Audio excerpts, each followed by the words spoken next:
Good afternoon students. 4BCA 4BCom computer applications की संयुक्त class system analysis and design अर्थात set की unit 4 का नेक्स्ट चैप्टर क्वालिटी इंश्योरेंस अथवा सॉफ्टवेयर क्वालिटी इंश्योरेंस हम लोग स्टार्ट कर रहे हैं। कल हम लोगों ने पढ़ा था कि सिस्टम टेस्टिंग क्या होती है। SQA software development life cycle के अंदर होने वाली प्रक्रिया है जो कि सॉफ्टवेयर क्वालिटी के लिए प्रयोग की जाने वाली मेथड तथा प्रोसेस की समय समय पर जांच करता है और कोई गलतियां न हो उन्हें चेक करता है। देखिए SQA क्या है, सॉफ्टवेयर क्वालिटी इंश्योरेंस क्या है, SDLC मतलब सॉफ्टवेयर डेवलपमेंट लाइफ साइकिल आप लोगों को मैंने पढ़ाया था, फर्स्ट यूनिट में आपने पढ़ा है।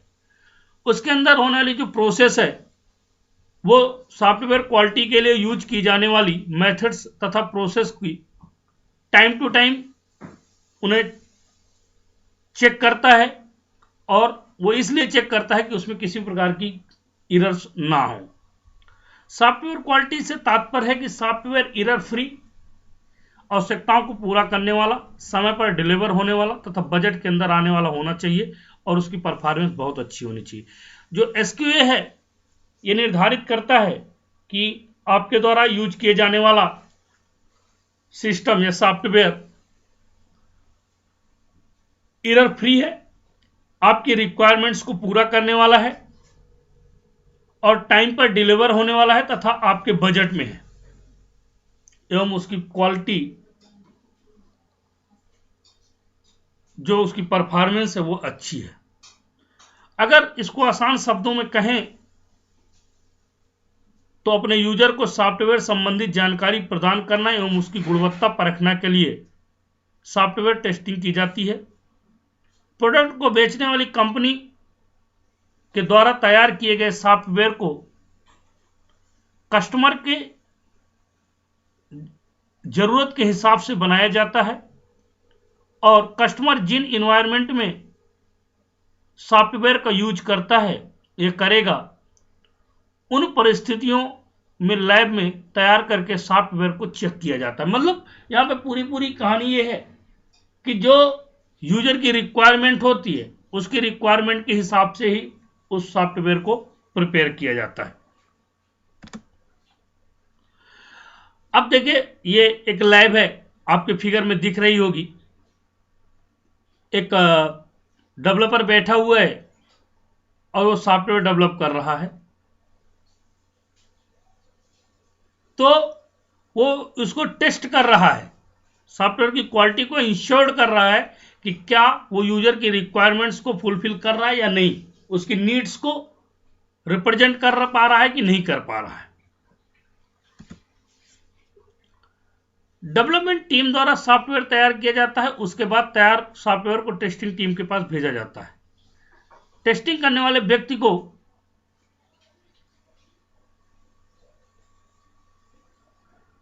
सॉफ्टवेयर टेस्टर कहा जाता है। सॉफ्टवेयर की क्वालिटी सॉफ्टवेयर की बनावट पर आधारित होती है।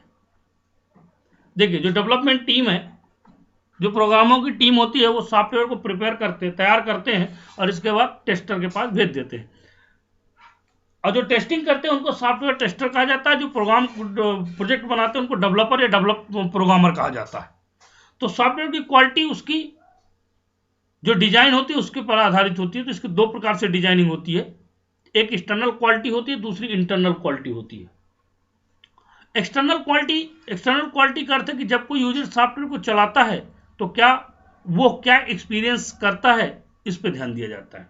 मतलब एक्सटर्नल क्वालिटी मतलब वो जब उसको यूज करता है, यूज करने के बाद जो उसको सेटिस्फैक्शन मिलता है वो एक्सटर्नल क्वालिटी के अंतर्गत आता है। और इंटरनल क्वालिटी इसका अर्थ होता है कि यह कोड डिपेंडेंट होता है और यह कोड यूजर को दिखाई नहीं देता, यूजर का कोडिंग से कोई मतलब नहीं होता। बिल्कुल सही है, क्योंकि उसको कौन हैंडल करता है? प्रोग्रामर हैंडल करता है। तो हम यूजर की रिक्वायरमेंट अपने कोड के हिसाब से पूरा करते हैं, क्योंकि सॉफ्टवेयर जो बनते हैं हमारे प्रोजेक्ट कोड के हिसाब से बनते हैं, लैंग्वेज कोई भी हो। तो हम यूजर की जरूरत को जब अपनी कोड के हिसाब से पूरा करते हैं उसे हम लोग इंटरनल क्वालिटी कहते हैं। अगर हम बिना सॉफ्टवेयर क्वालिटी इंश्योरेंस के सॉफ्टवेयर को डेवलप कर रहे हैं तो हमारा सॉफ्टवेयर पूरी तरह से बनकर तैयार है और हम एंड में उसे टेस्ट करेंगे और टेस्ट के दौरान अगर कोई एरर जनरेट होती है या कोई रिक्वायरमेंट की कमी रह जाती है तो इस सिचुएशन में हमारा सॉफ्टवेयर पूरी तरीके से क्रैश हो जाता है।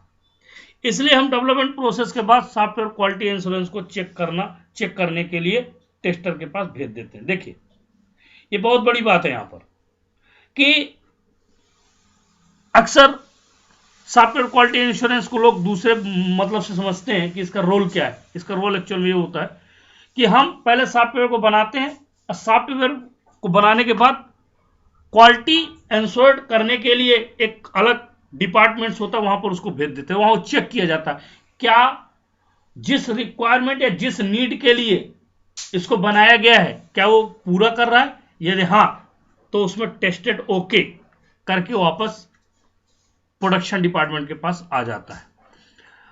और यदि हम ऐसा नहीं करते, हम सोचते पूरा बना ले इसके बाद यूजर को दे दे, अगर कोई कमी रह जाती है तो इस कंडीशन में क्या होगा, सॉफ्टवेयर पूरी तरह से हमारा क्रैश हो जाता है। अब सॉफ्टवेयर क्वालिटी इंश्योरेंस ये टेस्टर डिपार्टमेंट्स है, आपकी स्क्रीन में एक फिगर दिख रहा होगा। इसमें सॉफ्टवेयर को चेक किया जा रहा है कि क्या ये यूजर्स के रिक्वायरमेंट्स को पूरा कर रहा है। यस तो ओके का चिन्ह आपको दिख रहा होगा, और यदि नहीं तो यहीं से वापस से प्रोडक्शन डिपार्टमेंट में भेज दिया जाता है कि इसमें ये कमियां हैं, इस कमियों को दूर करें, इसके बाद इसको आगे देखा जाएगा। अब सॉफ्टवेयर क्वालिटी की टेस्टिंग किस प्रकार से होती है या कौन कौन से ऐसे स्टेप्स इसमें यूज किए जाते हैं। तो पहला होता है डिजाइन, मींस सॉफ्टवेयर का डिजाइन अच्छा होना चाहिए, क्योंकि यूजर सॉफ्टवेयर के प्रति तभी आकर्षित होगा जब उसका डिजाइन बेहतर होगा। ये बिल्कुल क्लियर बात आपको बता रहे हैं कि मार्केट में आप कोई प्रोडक्ट बेच रहे हैं, यदि उस प्रोडक्ट लोगों को अपनी तरफ आकर्षित करने की क्षमता नहीं रखता है या आपकी तरफ लोग अट्रैक्ट नहीं हो पा रहे हैं तो आपका वो प्रोडक्ट बिकेगा नहीं, और बिकेगा भी तो आपको मनमाफिक दाम नहीं मिलेगा। तो आपकी डिजाइनिंग इतनी बेहतर होना चाहिए, मतलब अट्रैक्शंस, आप ऐसा लुक तैयार करें ताकि लोगों को आप अपने तरफ वो अट्रैक्ट कर सके। दूसरा होना चाहिए इजी टू यूज, और सबसे बड़ी बात है क्योंकि एंड यूजर कोई प्रोग्रामर नहीं है, कोई डेवलपर नहीं है, उसको सिर्फ इतना सा ज्ञान है कि कंप्यूटर में किसी सॉफ्टवेयर को कैसे रन किया जा सकता है, बस इसमें कैसे काम किया जा सकता है। तो उसको जितना आसान होगा चलाने में वो उतना ही आपके लिए बेनिफिशियल होगा। इसलिए जो यूजर इंटरफेस होना चाहिए वो बिल्कुल बेहतर होना चाहिए और यूजर फ्रेंडली होना चाहिए। थर्ड होता है इसके साथ स्पीड।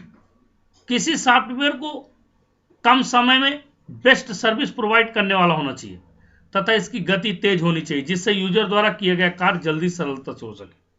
आज की डेट में हम लोगों के पास होड़ लगी हुई है। क्या? कोई कहता है मैं 1 GB रैम का मोबाइल लूंगा, कोई कहता है मैं 2 GB का। अभी 4, 6, 8 लोगों को बड़ा कम होने लगा है। क्यों? क्योंकि लोग क्या चाहते हैं, स्पीड चाहते हैं। पहले 1 GB डेटा मिलता था और हम लोग 1 महीने चलाते थे। पहले 30 दिन का महीना होता था, अब तो कंपनियां 28 दिन का महीना, 24 दिन का महीना बना दी हैं और हम खुश रहते थे। और आज हमको दिन भर में 1.5 GB नहीं पूरा पड़ता, हमको एक्स्ट्रा परचेस करना पड़ता है डेटा, अनलिमिटेड, इसके बावजूद भी रिस्ट्रिक्शंस। तो ये क्या है, कंपनियां में होड़ लगी हुई है कि कौन कितनी अच्छी सर्विस प्रोवाइड कर सकता है। नेक्स्ट, एरर फ्री, और सबसे बड़ी बात है गलती की कोई गुंजाइश नहीं है, क्योंकि यदि सॉफ्टवेयर में एरर होगी तो सॉफ्टवेयर की रिलायबिलिटी और सिक्योरिटी कम हो जाएगी, जिससे सॉफ्टवेयर फेल हो जाएगा। इससे यूजर का एक्सपीरियंस भी खराब हो जाता है और वो खुद तो यूज नहीं करेगा और दूसरों को भी यूज करने से वो मना करेगा।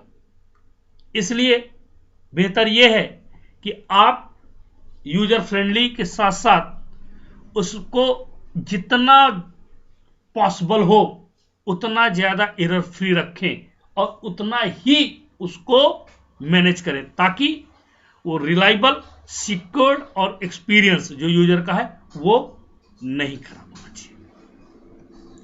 तो आगे क्या होनी चाहिए? सिक्योरिटी होनी चाहिए, सॉफ्टवेयर सिक्योर होना चाहिए, अर्थात सॉफ्टवेयर उपस्थित डेटा को कौन कौन देख रहा है। क्योंकि आज की डेट में आप देखते हैं हम फेसबुक में, व्हाट्सएप में, ये सब सोशल नेटवर्किंग वेबसाइट है, लेकिन हम लोग अपना प्राइवेट डेटा क्या करते हैं? कंपनी के भरोसे शेयर कर देते हैं। कंपनी हमें इस बात का आश्वासन देती है कि हम आपके डेटा को मिस यूज नहीं करेंगे या गलत हाथों पे नहीं जाएगा। ऐसी सिक्योरिटी होनी चाहिए। टेस्टेबिलिटी मीन्स सॉफ्टवेयर को आसानी से टेस्ट किया जा सके। बीच बीच में कोई अपडेशन की प्रॉब्लम हो, कोई मॉड्यूल नहीं चल रहा है, रीमॉड्यूल करना पड़े, रीइंस्टॉल करना पड़े, ये सारी की सारी चीजों की फैसिलिटी उसके साथ होनी चाहिए। पोर्टेबल अर्थात ये किसी भी इन्वायरमेंट में आसानी से रन हो। ये नहीं कि विंडोज का है, विंडोज के बाद वो यूनिक्स और लिनक्स या मैकिन्टोश इनमें नहीं रन होगा। वो क्या होना चाहिए? आपका प्लेटफॉर्म इंडिपेंडेंट होना चाहिए, स्वतंत्र होना चाहिए। आप लोग तो जावा पढ़ रहे हैं 4B से वाले, और 4B काम वाले PHP पढ़े हैं। दोनों ही प्लेटफॉर्म इंडिपेंडेंट लैंग्वेज थी, जिसमें हम किसी भी कोई भी सॉफ्टवेयर डेवलप करके किसी भी प्लेटफॉर्म पर आसानी से रन कर सकते थे। रीडेबिलिटी, सॉफ्टवेयर का सोर्स कोड रीडेबल होना चाहिए, अर्थात जिसे आसानी से पढ़ा जा सके। रिलायबल, वो बता ही चुका हूं, अगर सॉफ्टवेयर आपका रिलायबल नहीं होगा तो उसकी परफॉर्मेंस अच्छी नहीं होगी। तो रिलायबल, भरोसेमंद होना चाहिए। एंड मेंटेनेबिलिटी, अगर हमें सॉफ्टवेयर में कोई बदलाव करना है तो हम उसे आसानी से कर सके। ये नहीं कि हम ढेर सारी हमको प्रॉब्लम्स आए, क्योंकि मेंटेन सबसे बड़ी बात है। पोस्ट इंप्लीमेंटेशन, सॉफ्टवेयर के पोस्ट इंप्लीमेंटेशन के बाद उसको मेंटेन करना, समय समय पर मेंटेन करना बहुत आवश्यक हो जाता है। और उसके लिए हम हर बार कंपनी से इंजीनियर नहीं बुला सकते और न हर बार इंजीनियर्स के मत्थे बैठ सकते। ऐसे छोटी मोटी चीजें होनी चाहिए जिनको यदि मैं मैनेज करना चाहूं तो आसानी से मैनेज कर सकूं। ये क्वालिटी इंश्योरेंस देना चाहिए कंपनी को। कंपनी इस बात का पुख्ता प्रमाण देती है कि नहीं, हम ऐसा है और आप हमारा सॉफ्टवेयर यूज करिए, आपको कोई समस्या नहीं आएगी। तो ये था सॉफ्टवेयर क्वालिटी इंश्योरेंस। अब आता है सॉफ्टवेयर मेंटेनेंस। टेस्टिंग हो गई, क्वालिटी उसकी हो गई, मेंटेनेंस की बात आती है। सॉफ्टवेयर मेंटेनेंस का मतलब होता है किसी सॉफ्टवेयर को सही करना, उसकी परफॉर्मेंस को बढ़ाना तथा उसमें नए नए फीचर्स तथा मौजूदा एरर्स को हटाना। कोई नया फीचर जोड़ना है, मौजूदा एरर्स को हटाना। जब किसी सॉफ्टवेयर को डेवलप करने के बाद उसको इंस्टॉल कर दिया जाता है तो उसके बाद उस सॉफ्टवेयर में किया गया कोई भी बदलाव या परिवर्तन सॉफ्टवेयर मेंटेनेंस के अंतर्गत आता है। मीन्स एक बार इंस्टॉल करने के बाद, एक बार हमने कोई सॉफ्टवेयर को इंस्टॉल कर दिया और इंस्टॉल करने के बाद यदि उसमें कोई चेंजेस करते हैं तो वो सॉफ्टवेयर मेंटेनेंस के अंतर्गत आता है। किसी सॉफ्टवेयर सिस्टम को डेवलप करना ही काफी नहीं होता, बल्कि डेवलपमेंट के बाद प्रॉपर मेंटेनेंस करना डेवलपमेंट से ज्यादा चुनौतीपूर्ण काम होता है। कोई चीज बना देना कि बन गया हो गया, अब काम करिए आप। एक ऊंचाई तक पहुंचना बड़ा आसान है, उस ऊंचाई पे टिके रहना बड़ा कठिन है। सफलता पाना आसान है, लेकिन सफलता का नशा ना चढ़े, सफलता असफलता में न बदले, वो बड़ा कठिन है। तो वही कह रहा है कि सॉफ्टवेयर डेवलप करना बड़ा आसान है, वो तो कोई भी प्रोग्रामर कर सकता है, लेकिन उसको मेंटेन रखना प्रॉपर, वो भी डेवलपमेंट से ज्यादा चुनौतीपूर्ण कार्य होता है। सॉफ्टवेयर इंजीनियरिंग के तहत मेंटेनेंस काफी महत्वपूर्ण विषय है। साथ ही सॉफ्टवेयर क्षेत्र से जुड़े छात्रों को भी इस विषय की संपूर्ण जानकारी होना बहुत जरूरी है। सॉफ्टवेयर मेंटेनेंस से मतलब होता है किसी सॉफ्टवेयर को सही करना, उसकी परफॉर्मेंस को बढ़ाना, नए फीचर जोड़ना तथा मौजूदा एरर्स को हटाना। जब किसी सॉफ्टवेयर को डेवलप करने के बाद उसे इंस्टॉल कर दिया जाता है तो उसके बाद उस सॉफ्टवेयर में किया गया कोई भी बदलाव परिवर्तन सॉफ्टवेयर मेंटेनेंस के अंतर्गत आता है। आईटी और कंप्यूटर का क्षेत्र काफी परिवर्तनशील है। रोज ही इस क्षेत्र में बदलाव देखने को मिलता है तथा नई टेक्नोलॉजी मार्केट में आती जाती है। जो आईटी और कंप्यूटर का क्षेत्र है वो काफी फ्लेक्सिबल है, ये डायनेमिक है, इसमें रोज नई नई टेक्नोलॉजीज आती हैं और उन टेक्नोलॉजीज को वर्तमान परिवेश में ढालना अत्यंत जरूरी होता है, जिससे सॉफ्टवेयर को सही तरीके से मैनेज किया जा सके। एक अनुमान के अनुसार किसी भी ऑर्गेनाइजेशन का तकरीबन 60% मेंटेनेंस एक्टिविटीज में लगता है। मतलब कोई ऑर्गेनाइजेशन है ना, उसका 60% एफर्ट, कोशिश मेंटेनेंस में जाती है। कोई नई मशीन खरीद के रख लेना आसान है, लेकिन उसको मेंटेनेंस करना बड़ा कठिन है। एक कहावत है, हाथी पाल लेना आसान है लेकिन उसको खिलाना बड़ा कठिन है। यही किसी कंपनी का 60% एफर्ट, मतलब वो सिर्फ क्या करता है, 40% काम करता है, 60% सिर्फ इस बात पर वो केंद्रित करता है, एम्प्लॉय है, मशीन चल रही है, ये मेंटेनेंस, वो मतलब वो 60% अपना एफर्ट मेंटेनेंस में लगाता है। और यह आंकड़ा अपने आप इस बात की पुष्टि करता है कि सॉफ्टवेयर के क्षेत्र में मेंटेनेंस कितना महत्वपूर्ण स्थान रखता है। सॉफ्टवेयर मेंटेनेंस के कई भागों में बांटा जा सकता है, लेकिन मुख्य रूप से यहां 4 भाग में हमने बांटा है। पहला है करेक्टिव मेंटेनेंस, दूसरा है एडाप्टिव मेंटेनेंस, तीसरा है परफेक्टिव मेंटेनेंस और चौथा है प्रिवेंटिव मेंटेनेंस। करेक्टिव मेंटेनेंस क्या होता है? इस मेंटेनेंस का दायरा सॉफ्टवेयर में मौजूदा एरर्स को हटाने तक ही सीमित होती है। मतलब जो करेक्टिव मेंटेनेंस होता है, जैसे इसका नाम है करेक्ट करना, अगर मौजूदा सॉफ्टवेयर में किसी प्रकार की कोई एरर है तो उनको रिमूव करने का काम इसके द्वारा किया जा सकता है। ऑपरेशनल परिस्थिति में यदि किसी एरर की वजह से सॉफ्टवेयर में कोई प्रॉब्लम आती है तो इसे करेक्टिव मेंटेनेंस के तहत दूर कर दिया जाता है। सेकंड होता है एडाप्टिव मेंटेनेंस।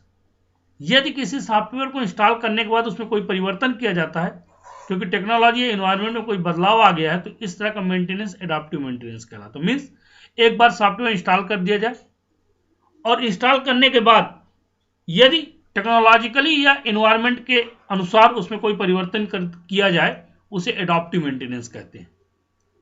फॉर एग्जांपल, कोई सॉफ्टवेयर काम कर रहा है और बाद में यूजर किसी खास जरूरत के अनुसार इसमें कोई बदलाव लाना जरूरी है, तो ये एडाप्टिव मेंटेनेंस कहलाएगा। मींस यूजर अपने रिक्वायरमेंट के हिसाब से कुछ उसमें नई चीजें जोड़ना चाहता है, वो एडाप्टिव मेंटेनेंस है। परफेक्टिव मेंटेनेंस हमेशा ऐसा जरूरी नहीं है कि किसी सॉफ्टवेयर को किसी एरर या प्रॉब्लम के कारण ही उसमें बदलाव किया जाए। ऐसा भी हो सकता है कि सॉफ्टवेयर की परफॉर्मेंस और प्रोसेसिंग पावर को बढ़ाना आवश्यक हो।